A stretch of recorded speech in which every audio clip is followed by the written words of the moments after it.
about how Staubach helped you. I want to talk about probably one of your bigger influences, and tell me if I'm right or wrong. And we don't have to talk about him as a football coach. I don't care about that as much as I care about Jimmy Johnson. What did he teach you as being a business leader? Like the way he taught, like how to function as a leader. Being consistent. Really? I think one of the greatest assets that I learned from Jimmy was being available. He used to have the saying before the season started, you can't make the club in the tub.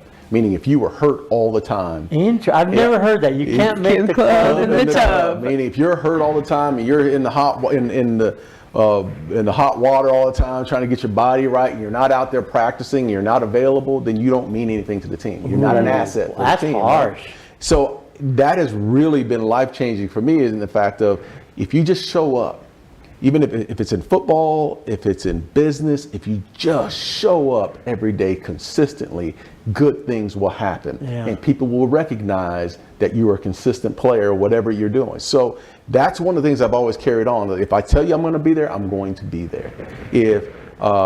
If I'm committed to something, then I'm fully committed. And I tell my kids the same thing. If you show up, if you sign up for the football team, you're playing the entire season. Yeah. Regardless if you're sitting the bench, regardless if you don't like the coach and the coach don't like you, you're going through a whole season. That's smart. And you're going to make sure we're not quitting. Commitment, man. You got to be committed to it.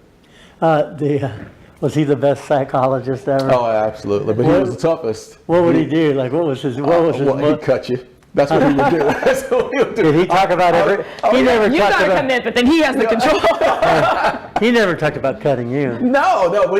Because he showed up. The only time that I ever had a real difference with Coach Johnson was in training camp, and I'll tell you a little story. So we got to training camp, and Alvin Harper, one of our big wide receivers, was running around, and I actually ran into him accidentally.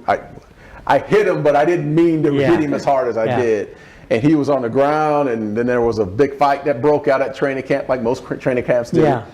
And Jimmy Johnson grabbed him to the side, and he said, "Hey, look, you hit Alvin." He says, "You hit him. It's fine. It's okay." He said, "But you see number 88?" And I said, "Yeah." And he said, "You hit number 88. He's going to fight you just like Alvin did. I mean, it's going to be a brawl, and he's going to go into the locker room. He's going to fight you there." And I said, "Yeah." He said, "See number 22?" And I said, "Yeah." He says, "Let him run through the drill. I don't want you to hit him. You can grab him. Just let him run through the drill." And I said, "Okay." And he says, "You see number 8?"